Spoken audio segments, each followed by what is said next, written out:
नमस्कार, आपका स्वागत है जॉब्स इटर्नल के विशेष कार्यक्रम रोजगार यात्रा में। आपके साथ मैं हूं निधि। बात करते हैं आज की प्रमुख खबरों की। बालिका शिक्षा को बढ़ावा देने के लिए राजस्थान में सरकार द्वारा कई योजनाएं शुरू की गई थी, जिनमें परीक्षाओं में अच्छे अंक आने पर लैपटॉप से लेकर साइकिल वितरण शामिल है। लेकिन कोरोना संक्रमण के बाद हालात पूरी तरह से बदल गए और सरकार की महत्वाकांक्षी योजनाएं भी अधर-झूल में रह गई, जिसकी वजह से 50,000 बालिकाओं को अब तक इनाम नहीं मिल पाया है। आपको बता दें, राजस्थान में बालिका शिक्षा को बढ़ावा देने के लिए सरकार और शिक्षा विभाग की ओर से 3 महत्वपूर्ण योजनाएं शुरू की गई थी। पहली योजना है 8वीं कक्षा पास कर 9वीं कक्षा में आने वाली छात्राओं को साइकिल वितरण की। दूसरी योजना है हर साल बोर्ड परीक्षा में 75% से ज्यादा अंक प्राप्त करने वाली तकरीबन 28,000 छात्राओं को लैपटॉप वितरण की। और तीसरी योजना है 10वीं एवं 12वीं में 75% अंक प्राप्त करने वाली 28,000 बालिकाओं को गार्गी और बालिका प्रोत्साहन पुरस्कार देने की। लेकिन यह तीनों पुरस्कार पिछले 1.5 साल से नहीं मिले हैं। आपको बताते हैं आखिर ऐसा क्यों। असल में इस साल विद्यार्थियों को प्रमोट करने के चलते छात्राओं की संख्या इतनी ज्यादा हो गई है कि सरकार का बजट गड़बड़ा रहा है। 2021 की बात की जाए तो 97,676 छात्राओं को गार्गी पुरस्कार और 80,316 छात्राओं को बालिका पुरस्कार के तहत 12,000 और 5,000 रुपये वितरित किए गए थे। लेकिन इस साल इन छात्राओं की संख्या करीब 5 लाख तक पहुंच गई है, जो शिक्षा विभाग के साथ सरकार के लिए भी चिंतन का विषय बन गया है। वहीं शिक्षा मंत्री गोविंद सिंह डोटासरा ने इस बारे में बताया कि मुख्यमंत्री अशोक गहलोत द्वारा शुरू की गई किसी भी योजना में कटौती नहीं की जाएगी। छात्राओं को साइकिल वितरण करने की योजना पर काम शुरू कर दिया गया है, जिसमें प्रदेश की लगभग 4 लाख छात्राओं को साइकिल और 28,000 छात्राओं को लैपटॉप दिया जाएगा। लेकिन इस साल छात्रों को प्रमोट करने से 10वीं और 12वीं का परिणाम 99% रहा है। ऐसे में 5 लाख छात्राओं के 75% से ज्यादा अंक आए हैं, जो एक टेक्निकल इशू है, जिसे शिक्षा विभाग द्वारा जल्द ही सुलझा लिया जाएगा। इसके बाद सरकार इनामी राशि भी हर बालिका तक पहुंचाएगी। आपको बता दें कि राजस्थान में होनहार विद्यार्थियों को लैपटॉप वितरित करने की भी योजना है, जिसके तहत हर साल 27,900 छात्रों को लैपटॉप वितरित किया जाता है।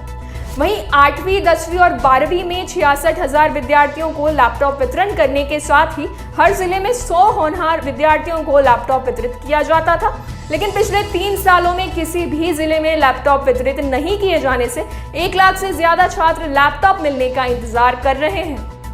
ऐसे में 1 सितंबर से खुलने जा रहे स्कूलों के साथ ही अब देखना होगा कि सरकार अपनी योजना और कथन पर अमल कर पाती है या नहीं। बढ़ते हैं आज की दूसरी खबर की ओर। रायपुर में पिछले 32 दिनों से अनुकंपा नियुक्ति की मांग को लेकर आंदोलन कर रही अलग अलग जिलों से आई विधवा महिलाओं ने शनिवार को सीएम हाउस का घेराव करने की कोशिश की। प्रदर्शन को देखते हुए पुलिस ने उन्हें रोकने के लिए बल का प्रयोग किया। महिलाओं का कहना है कि उन्हें खींचा और घसीटा गया। पुलिस के साथ धक्का मुक्की में उन्हें कई चोटें आई हैं। आपको बता दें, रायपुर में आंदोलन कर रही ये सभी महिलाएं पंचायत स्तर के उन शिक्षकों की पत्नियां हैं, जिनके हाथ से या बीमारी की वजह से मौत हो गई। इन महिलाओं का कहना है कि सरकारी नौकरी में कमाने वाले व्यक्ति की मौत के बाद परिवार के किसी एक सदस्य को अनुकंपा नियुक्ति का नियम होता है, लेकिन हमें 2-3 साल से नियुक्ति नहीं मिली। ये महिलाएं शनिवार को रैली निकालकर मुख्यमंत्री निवास का घेराव करने की कोशिश कर रही थी। स्प्रे स्कूल के पास बैरिकेडिंग पर महिला पुलिस कर्मियों के साथ इनकी धक्का मुक्की हो गई। करीब 1 से 1.5 घंटे तक संघर्ष चलता रहा, जिसके बाद आंदोलनकारी महिलाएं अपनी घायल साथियों के साथ वापस धरना स्थल पर लौट आई। दरअसल दिवंगत शिक्षकों की पत्नियां 12वीं पास हैं, किसी ने बीएड भी किया है। अब इन्हें टीचर एलिजिबिलिटी टेस्ट और डीएड के बिना अनुकंपा नियुक्ति नहीं दिए जाने का नियम बताया जा रहा है।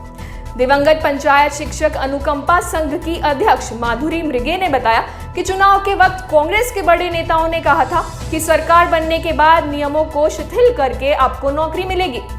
उन्होंने कहा कि हमारे साथ जो हुआ अचानक हुआ, कोई तैयारी तो नहीं करता है ना कि पति मरे तो मैं पहले से ही सारे कोर्स कर लूं। अब परिवार में पैसे नहीं कि हम कोर्स करें। हम चाहते हैं कि जिसकी जैसी योग्यता है उसे वैसा रोजगार सरकार दे दे। अब बात करते हैं आज की सरकारी नौकरियों की। उत्तराखंड लोक सेवा आयोग यानी कि यूकेपीएससी ने रिव्यू ऑफिसर यानी समीक्षा अधिकारी और असिस्टेंट रिव्यू ऑफिसर यानी सहायक समीक्षा अधिकारी पदों की कुल 17 रिक्तियों पर भर्ती के लिए ऑनलाइन आवेदन की शुरुआत की है। 15 अगस्त से शुरू की गई इस भर्ती की ऑनलाइन आवेदन प्रक्रिया 6 सितंबर 2021 तक जारी रहेगी। आवेदन के लिए आवेदकों की आयु सीमा 21 से 43 वर्ष निर्धारित की गई है।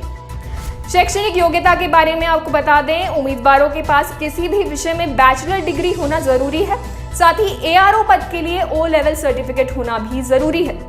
इस भर्ती प्रक्रिया की विस्तृत सूचना के लिए आप जॉब्स इटर्नल की वेबसाइट पर जा सकते हैं।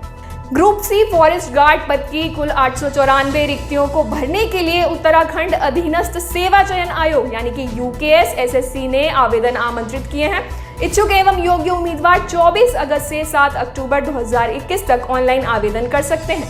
योग्यता मानदंड के विषय में आपको बता दें, आवेदक की आयु 18 से 28 वर्ष होनी चाहिए। इसके अलावा आवेदक का उत्तराखंड या किसी भी मान्यता प्राप्त बोर्ड से कक्षा 12वीं उत्तीर्ण होना जरूरी है। वहीं पुरुष उम्मीदवारों की ऊंचाई 163 सेंटीमीटर और महिला उम्मीदवारों की ऊंचाई 150 सेंटीमीटर होना चाहिए। पात्रता मानदंड की अधिक जानकारी और आवेदन के लिए आप जॉब्स इटर्नल की वेबसाइट पर जा सकते हैं। आज की रोजगार यात्रा में बस इतना ही। किसी भी सरकारी नौकरी की जानकारी और आवेदन हेतु आप डिस्क्रिप्शन में दिए गए लिंक पर क्लिक कर हमारी वेबसाइट jobseternal.com पर जा सकते हैं। अगर इस पेशकश द्वारा आपकी या किसी और की सहायता होती है तो इसे लाइक और शेयर करें। साथ ही हमारे चैनल को सब्सक्राइब जरूर करें। धन्यवाद।